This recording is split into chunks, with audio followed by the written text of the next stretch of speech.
Hey everyone, Grayson the Bard here, and welcome back to day 137 of the Hunt-A-Day. And you might be looking at the title or the thumbnail of this video and thinking, hey, Grayson, what kind of flim-flammery, what sort of tomfoolery, what trickery are you trying to pull here? I thought you were only hunting one monster a day, and yet it says Drome Trio in the thumbnail. What's going on here? Well, I didn't want to make a separate video for each of the dromes, but I still wanted to talk about them because they're important monsters to the series. So I decided, because they're all pretty much the same monster with just a little bit of extra spice thrown in between them, I decided to hunt them all at once. So you will see a couple cuts as I go from quest to quest. And I was hoping I was going to be able to find in Generations Ultimate a G-Rank quest where I could fight just all three of them at the same time, but that was not an option. There was only the option with them and Great Macau and Geodrome for in the arena, and that quest would have been a nightmare to try and consolidate footage for just these monsters. So I just did them high rank versions and just cut all three of the quests together. They did not take me super long. So, starting off with Velocidrome, the first small monster you fight in Monster Hunter in general, in the original PS2 game, in Freedom 1, which was the first game I played as a kid, Velocidrome was the first monster you fight, and in that game, it is a real-ass threat. Good God, the amount of times, the triumph I felt as a child when I beat Velocidrome for the first time is insane, thinking about how far the series has come since then. And just the overall quality of fights. But looking back on it now, Velocidrome can really do one of three things. It can jump at you, it can do a very weak little slap with its tiny little arms, or it can bite at you, which does a okay amount of damage. That's pretty much it. The entirety of the challenge against Velocidrome is the fact that he jumps around like crazy, and that's pretty much it. He's hard to hit. Especially in the older gen control schemes, very difficult to get a pin on, and 90% of the challenge comes from trying to hit him. In terms of aesthetics, I love him. I love the blue. I love the bright red head fringe. He's great, and he's got that classic 90s Jurassic Park ass reptile dinosaur look, but with very much bird-like features. The long beak, especially, is very bird-like. So I do really enjoy the look of Velocidrome. Unfortunately, not a whole lot else to say. It was the first monster to utilize pack tactics in the sense that you fought it while also having to deal with a pack of small Velociprey as well. But really nothing too crazy for this one. It is pure raw attack. It does not have any element or anything like that. But the next monster we're going to talk about, I'm going to do the Will They Be in Wilds thing for all three of them at the end, because I'll be honest, they've all got the same score. The next monster that we're going to talk about is Geodrome, who is the paralysis version of Velocidrome, and in order, you usually fight them Velocidrome, Gendrome, Gendrome, and then the third one, who we'll talk about in a second.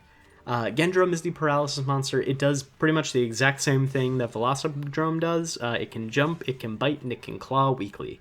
But its bite attacks have paralysis, and it can also, in some versions, spit paralysis globs at you, giving it more of a ranged projectile thing. It is one of those monsters, you fight it relatively early, it is meant to teach you about status, and it does the job fine.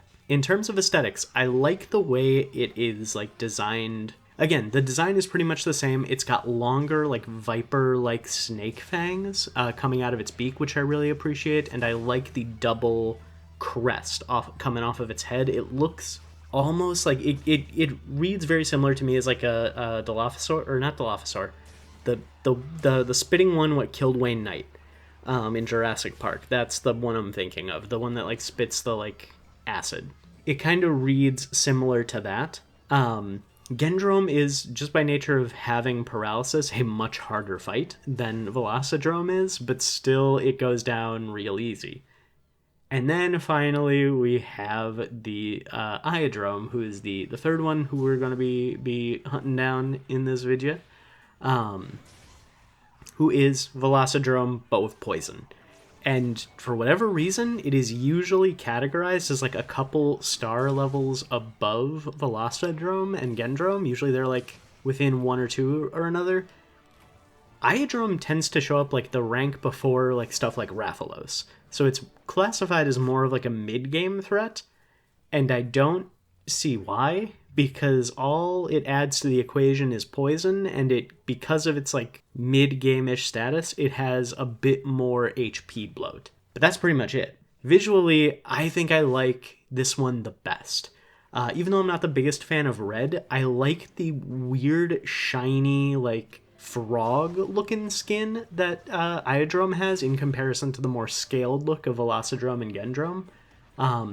The weird, like, beak-looking schnoz nose coming off of this thing's face is really cool.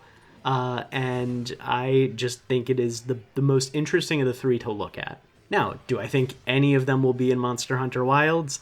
Absolutely not. I think the day of seeing the Drome trio has passed when we have more interesting raptor monsters that do the job of, you know, teaching you, one, how to deal with fast, agile, small monsters, and two, how to deal with different status effects in the early game. We have monsters that do that a lot better.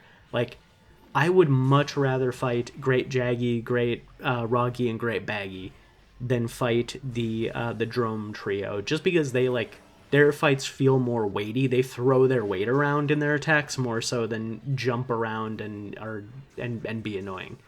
And I would much rather fight Puke Puke than any other early game poison monster. Like, legitimately, Puke Puke just bodies them all and does a better job of teaching about status. I think the Capcom design team has outgrown the drones, unless they find a way to really like make them special. Monster Hunter Frontier has the hardcore variants of the monsters, which add some interesting stuff. Gendrome gets like a massive paralysis AoE that if you are able to avoid it, it also paralyzes the Gendrome and you get a free opening. Hardcore Velocidrome in Frontier has a breath attack that is a Farcaster. It sends you back to camp. I don't remember what Hardcore Iodrome has.